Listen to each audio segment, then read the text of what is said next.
Singapore law allows public disclosure of some personal information in certain cases of public interest. And that's what the Smart Nation and Digital Government Office says.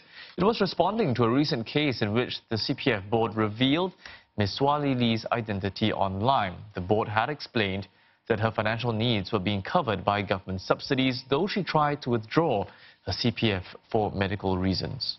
The Digital Government Office says such disclosure is permitted as the government has a duty to preserve public trust and ensure citizens are not misled. In this case, it was done to convey verifiable facts and allow people to challenge the government's account if necessary. The office says all public agencies are fully committed to guarding against unauthorized breaches of citizens' data. It adds that government agencies are subject to data protection regulations, which are no less stringent than those for the private sector.